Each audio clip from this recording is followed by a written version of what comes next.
There it was right there at the end of my street. It looks like golf course grass that, like the putt-putt golf grass. It looks like they just unrolled it and dropped it right there at the end. And anyway, I ran over the other day and they made the car go kapunk. But anyhow, so the other day, there was a shorts video released with Dawkins being interviewed by Joe Rogan. And Joe was like, why don't you believe in Jesus? Like, give me some more information about Jesus and, historical.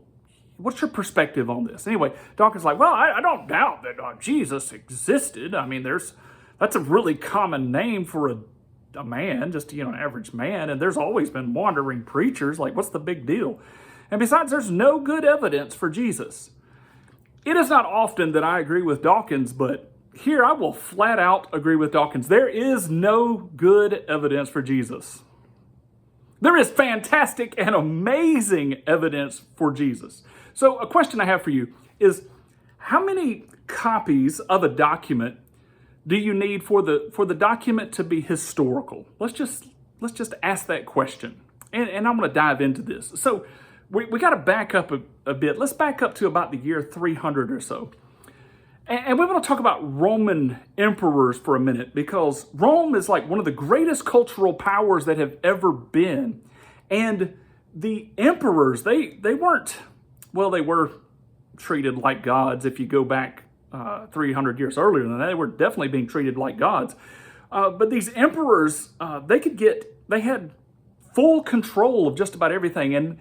But at the same time, they were always kind of on the verge of losing control. So they had all this massive power, but massive insecurities at the same time.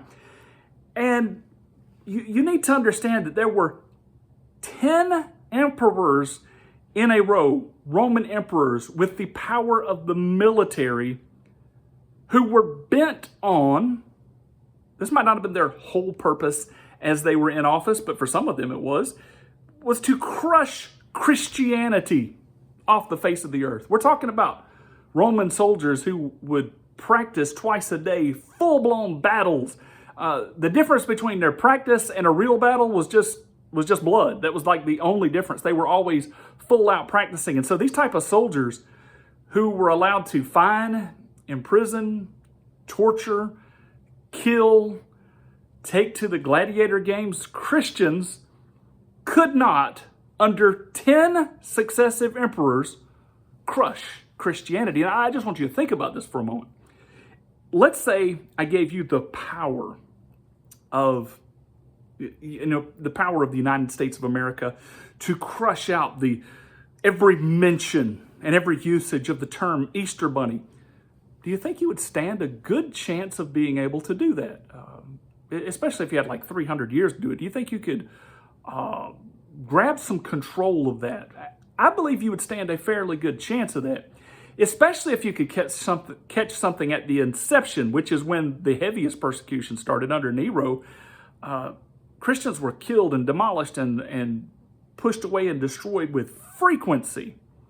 And so they couldn't get rid of Christianity, this fairy tale, and had all this time to erase it. I'm talking about where they would break into churches and steal all the documents and burn them. And after all that persecution, and I'd ask you the question, how many historical documents does it take for something to be historical? After all that persecution, do you know what the church walked away with? So the writings of Julius Caesar, which were, about 100 years before Christ, but the writings of Julius Caesar, do you know how many we have? 10 copies. And it's considered history, and we teach it, and it's embraced everywhere. But with, New Testament and Bible stuff, we've got 5,000 copies or books and 20,000 plus fragments.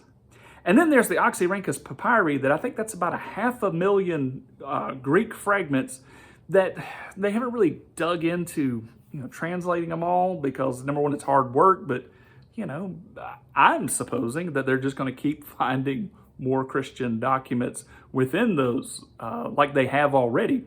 And so when Dawkins says there is no good reason to believe in Jesus, I agree. There are only excellent reasons to believe that he actually existed and did the things that the scriptures tell us he did.